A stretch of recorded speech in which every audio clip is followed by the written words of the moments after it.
Module 14, Relational Summary Lecture GEE2, Planet of the Apes. The Eastern Hemisphere is traditionally thought of as comprising Africa, Asia, Europe, and Oceania. The Eastern Hemisphere is home sweet home for Homo sapiens. Now, it's of note to our study that the ecology of the East is actually the ecology of the hominoids, which can otherwise be thought of as the planet of the apes.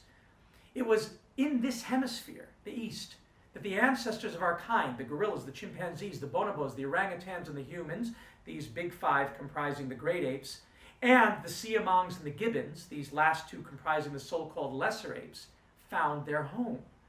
Appearing first in the Miocene era some 25 million years ago, our tailless primate grandparents radiated out from Africa and traversed these four huge regions, making it as far as the Indonesian archipelago, with remnant populations of the once abundant orangs and gibbons restricted to the islands of Borneo and Sumatra. Legends of Bigfoot or Yetis in the Himalayas harken back to a time when Gigantopithecus roamed.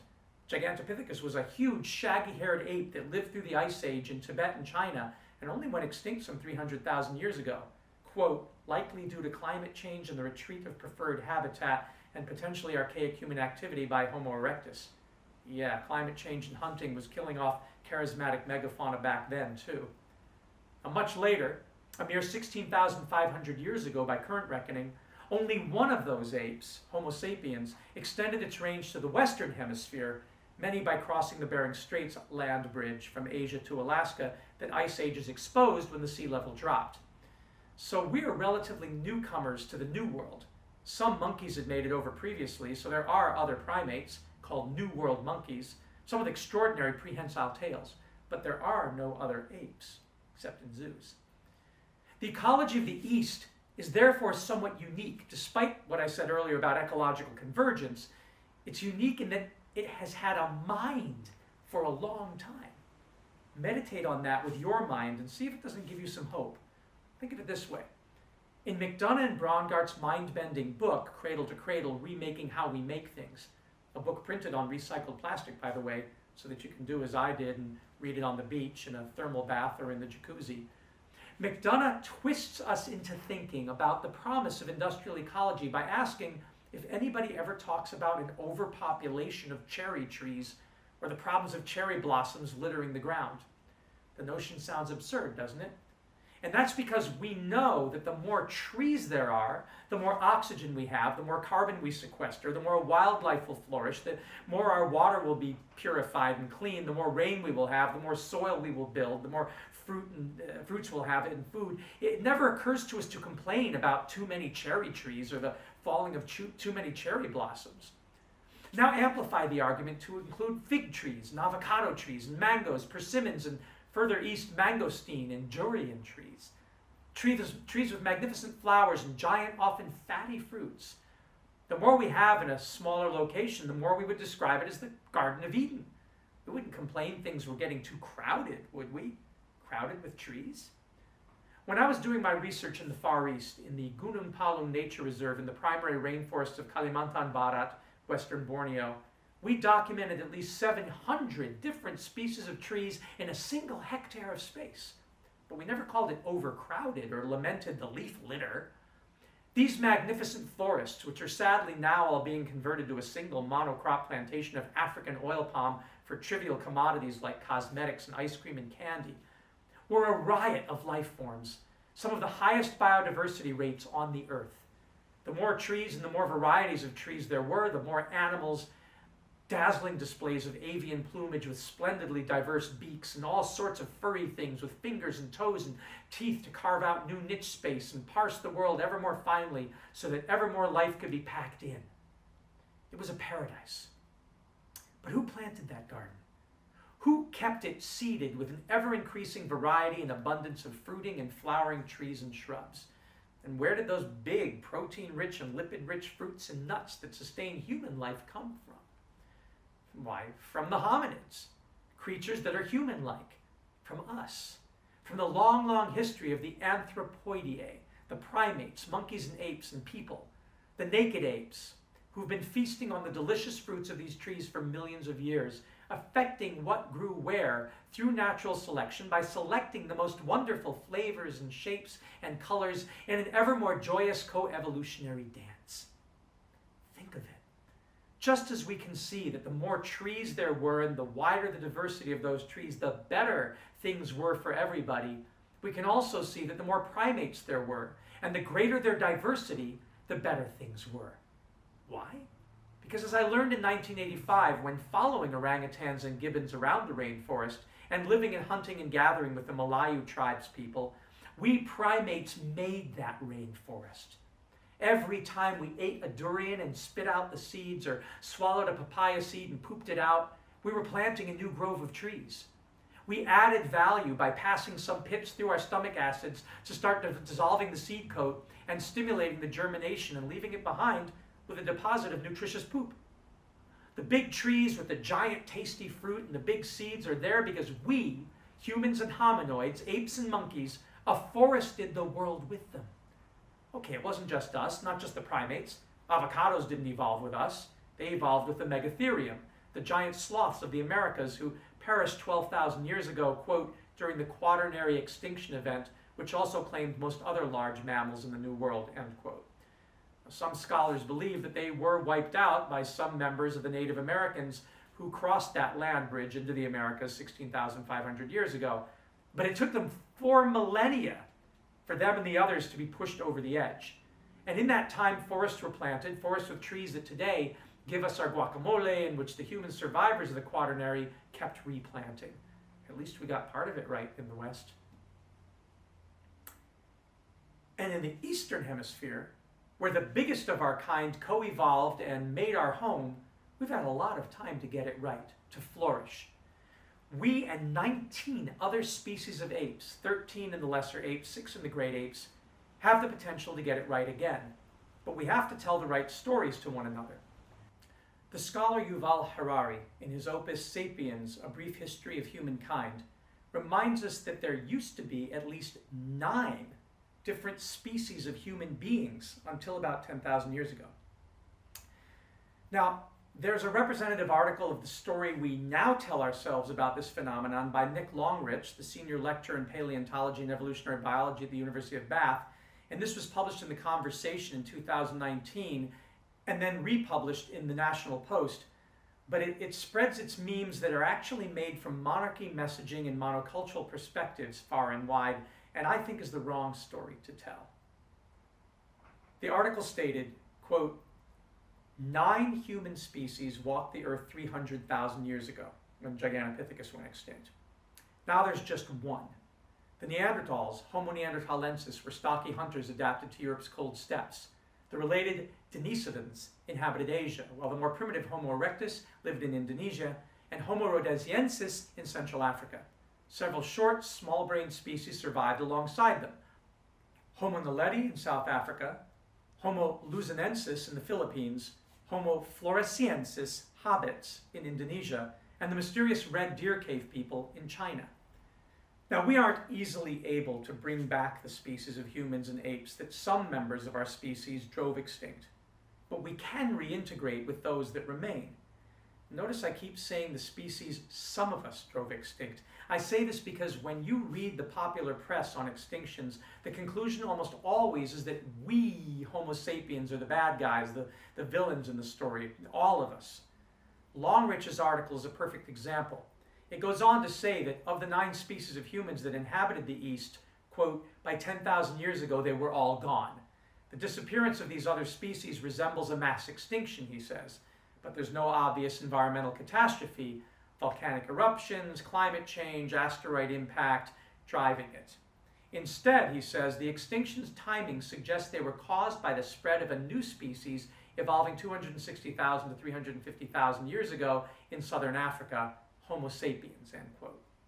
Well, that's fine as far as it goes, but I think storytellers who are basically descendants of global empire building have taken it too far. The existence of forest peoples living alongside other monkeys and apes for the past 10,000 years, maintaining a hunter-gatherer lifestyle until this day, maintaining their forest, maintaining the other big primates, the other orang-hutans, an Indonesian word that literally means men of the forest. suggests that the story told by the fictional gorilla in Daniel Quinn's Ishmael, which I alluded to in a previous module, may be a better version of what happened. Remember that Quinn's fictional gorilla, his gorilla observer, tells us that there were two mentalities that competed for representation in the world of Homo sapiens, that of the leavers and that of the takers. The leaver mentality, a sustainability mentality that says don't take more than you can use and leave enough for the system to regenerate, was associated with forest dwellers in general and forest people in particular. The taker mentality seems associated with the grasslands, and really it seems most associated with grain agriculture, which curiously started about 10,000 years ago. Coincidence? I mean, look at it from 30,000 feet, from a bird's eye view. You have a new species of hominid evolving around 300,000 years ago in southern Africa, us, spreading all over the eastern hemisphere. And then about 288,000 years ago, we helped drive the 8 other species of humans, to say nothing of so many of the other apes and charismatic megafauna, extinct too. We're playing with big numbers here relative to our impact. Here's an abstract from a 2018 article in the Proceedings of the National Academy of Sciences. Quote, anatomically modern humans, Homo sapiens, AMH, began spreading across Eurasia from Africa and adjacent Southwest Asia about 50,000 to 55,000 years ago, 50 to 55 Ka. Some have argued that human genetic fossil and archaeological data indicate one or more prior dispersals, possibly as early as 120,000 years ago. A recently reported age estimate of 65,000 years ago for Majidbebe, an archaeological site in northern Sahul, Pleistocene Australia, New Guinea, if correct, offers what might be the strongest support yet presented for a pre-55,000-year-old African AMH exodus. That's anatomically modern human, AMH. So we're supposed to believe that AMH humans, anatomically modern humans, are ipso facto extinction hazards when we mostly coexisted with the other forest denizens for some 50,000 years? What was it that really happened 10 to 12,000 years ago that can better account for the anthropogenic landscape changes and extinctions? Isn't it obvious, since it's the same thing that's driving extinction and climate change today? Agriculture.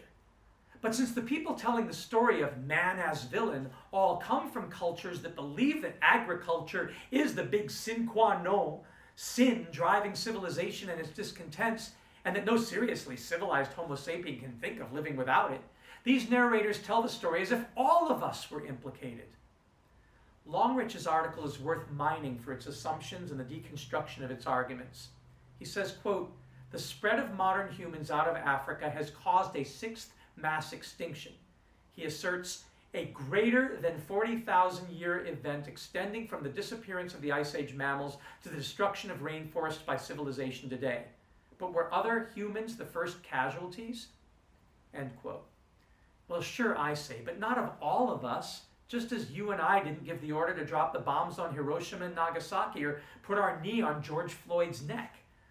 Yet Longrich, in perfect British imperial tradition, continues with, quote, we are a uniquely dangerous species.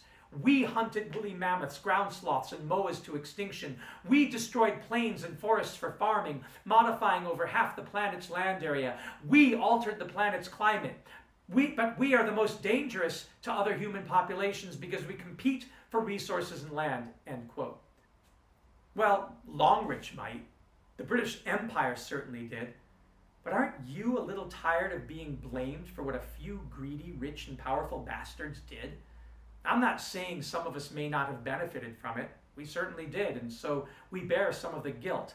But that doesn't warrant concluding that all of humanity is bad and can't get past the atrocities that some of our ancestors committed. Longrich observes, quote, history is full of examples of people warring, displacing, and wiping out other groups over territory, from Rome's destruction of Carthage to the American conquest of the West and the British colonization of Australia.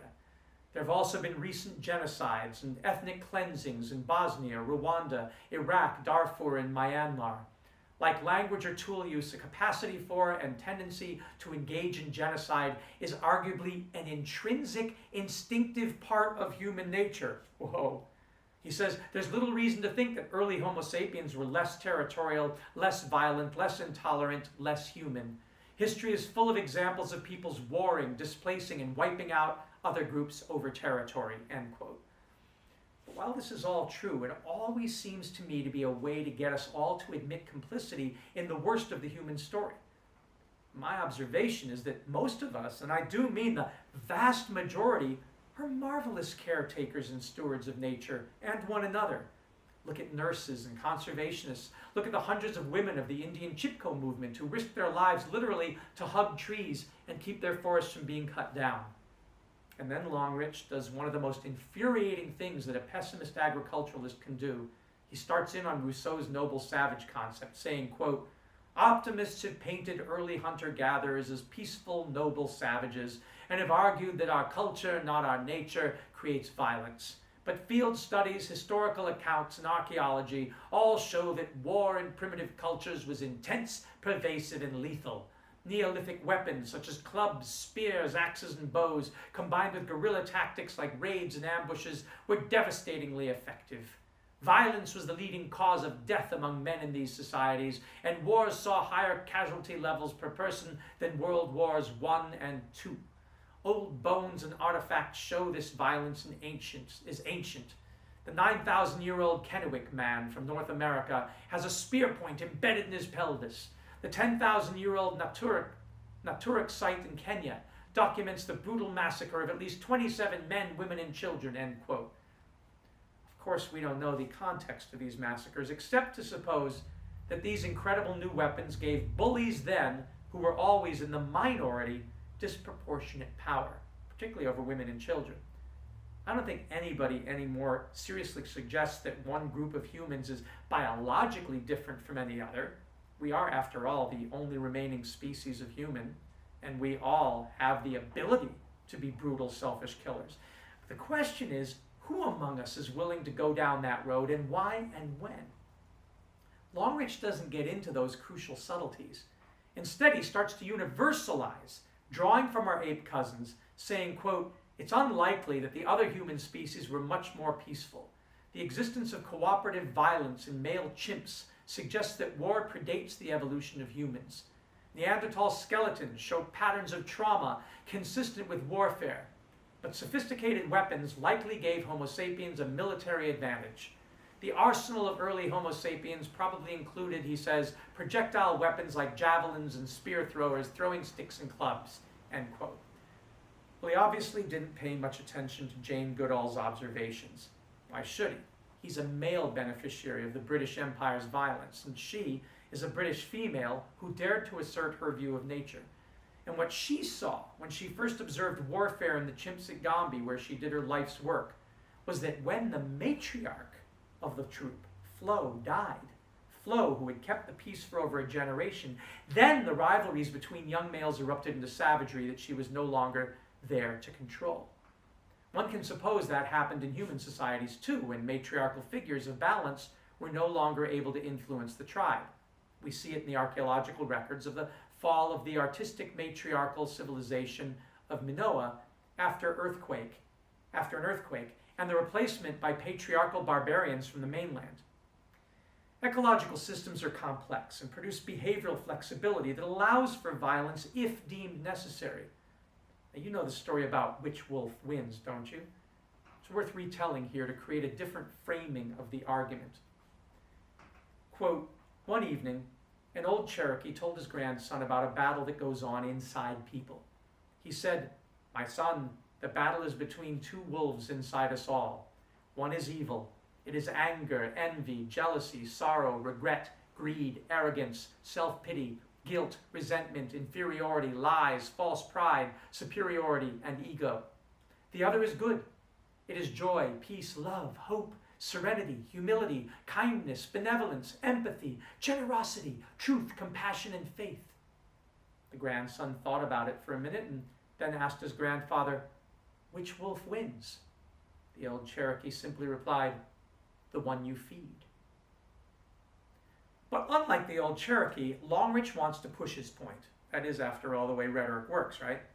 So The old Englishman, whose people killed off the Cherokees, continues feeding his big bad wolf story, saying, quote, complex tools and culture would also have helped us efficiently harvest a wider range of animals and plants, feeding larger tribes and giving our species a strategic advantage in numbers, end quote. He doesn't explain, notice, that complex tools and culture, by helping us efficiently harvest a wider range of animals and plants, could also enable us to co-evolve with a wider and more diverse range, producing even more complex and self-reinforcing agroforestry and silvopastoral ecologies through permaculture so that there will be less pressure on any individual species. He also doesn't mention how, in the East, the Chinese for centuries simply refused to use gunpowder for guns, restricting its use for ceremonial fireworks. Having a tool doesn't always mean using it for bad aims. And in what I find to be the true smoking gun in his imperialist attitude, he concludes his article with what he calls, quote, the ultimate weapon: culture, communication. The very things that enable us to cooperate with other people and other species and create permaculture, but he calls it the ultimate weapon. Nice. Not. To a hammer, everything looks like a nail, right? Those who profited from the use of gunpowder as a weapon, those who profited from what Jared Diamond called guns, germs, and steel for conquest, always see communication and strategy as weapons. And art, music, and thinking are somehow nefarious tools of propaganda, according to Longrich. These are all things we devote our Envisioning Sustainability course here at PCGS to unpacking. So I encourage you to take that and discuss this with us. Longrich writes, quote, but cave paintings, carvings, and musical instruments hint at something far more dangerous: a sophisticated capacity for abstract thought and communication. The ability to cooperate, plan, strategize, manipulate, and deceive may have been our ultimate weapon. The incompleteness of the fossil record makes it hard to test these ideas, but in Europe, the only place with a relatively complete archaeological record, fossils show that within a few thousand years of our arrival, Neanderthals vanished. Traces of Neanderthal DNA in some Eurasian people prove we didn't just replace them after they went extinct. We met and we mated. Elsewhere, DNA tells of other encounters with archaic humans. East Asian, Polynesian, and Australian groups have DNA from Denisovans. DNA from another species, possibly Homo erectus, occurs in many Asian people. African genomes show traces of DNA from yet another archaic species. The fact that we interbred with these other species proves that they disappeared only after encountering us. But why would our ancestors, he asks, wipe out their relatives, causing a mass extinction, or perhaps more accurately, a mass genocide, end quote? Well, the answer, he opines, in that typically self-deprecating, almost self-loathing way that the British Empire took from its appropriation of the original sin in the holy books they learned more and more about on their crusades to the Middle East to secure their supplies and trade routes for sugar and wheat and spices, quote, lies in population growth. That's what he writes. It's about population growth. He says, humans reproduce exponentially, like all species. Unchecked, we historically doubled our numbers every 25 years. And once humans became cooperative hunters, we had no predators. Without predation controlling our numbers and little family planning beyond delayed marriage and infanticide, populations grew to exploit the available resources, end quote. Now, he never mentions that, like all species, means that the other apes and the trees and the shrubs and the fruits and vegetables and all the other animals and plants and life forms were also reproducing exponentially, doubling their numbers in lockstep with us when we worked together permaculturally. He never talks about how the microbes and worms and insects and birds and mammals and amphibians and fungi and reptiles also grew to exploit the available resources, and that some of those resources were human poop filled with fruit seeds, and some of those resources were our organic flesh and blood bodies which decayed into new forest soil like all the other animals, and that some of those resources were the fruits of our labor, the things we could do with our hands to actually plant more trees and build terraces to stop erosion and accumulate and sequester carbon. Instead, he tells a just so story, particularly to people of the middle latitudes of Europe and the Middle East, but curiously not told even by Eskimos, to say nothing of hunter-gatherers. Quote, he says, Further growth or food shortages caused by drought, harsh winters, or over-harvesting resources would inevitably lead tribes into conflict over food and foraging territory. Warfare became a check on population growth, perhaps the most important one. Our elimination of other species probably wasn't a planned, coordinated effort of the sort practiced by civilizations, but a war of attrition. The end result, however, was just as final. Raid by raid, ambush by ambush, valley by valley, modern humans would have worn down their enemies and taken their land, end quote. That's the story of bullies told by the descendants of bullies and universalized to make it seem that we're all bullies. Only in the last 2 paragraphs does he begin to reveal the flaws in his totalizing discourse. He states, quote, "Yet the extinction of Neanderthals, at least, took a long time, thousands of years. This was partly because early Homo sapiens lacked the advantages of later conquering civilizations, large numbers supported by farming and epidemic diseases like smallpox, flu, and measles that devastated their opponents. But while Neanderthals lost the war, to hold on so long they must have fought and won many battles against us, suggesting a level of intelligence close to our own. Today, we look up at the stars and we wonder if we're alone in the universe. In fantasy and science fiction, we wonder what it might be like to meet other intelligent species like us, but not us. It's profoundly sad to think that we once did, and now because of it, they're gone." End quote. Well, it is profoundly true and profoundly sad that bullies have prevailed throughout so much of recent history, making it look like they always will. But hidden in the author's lament is what I believe to be the key to turning this all around. Notice he says, supported by farming and epidemic diseases. But we know today that those are twin horrors joined at the hip, and that both are the consequence of reducing biodiversity and allowing monocultures of certain plants, animals, and microbes to get out of balance in the ecological system. The antidote, therefore, seems quite simple. Stop farming. Stop cutting down trees. Stop all monoculture and return to or go forward to permaculture. And tell a different story, as Disney Imagineer and futurist Joe Tankersley entreats in his book Reimagining Tomorrow, making sure our future doesn't suck. Use the ultimate weapon of culture and communication to normalize permaculture and cooperation with biodiversity. If it's so powerful and ultimate, this weapon of culture, then ultimately it can be used for tremendous good. Bring back all the monkeys and apes and other charismatic megafauna who can't help but plant trees and sow food by their activities. As my former professor, the Harvard evolutionary biologist E.O. Wilson, points out over and over again, praise and work with diversity. Praise biodiversity, cultural diversity. And we can put Humpty Dumpty together again. You know you have it in you. You know we have it in us. It all depends on which wolf, which ape we feed.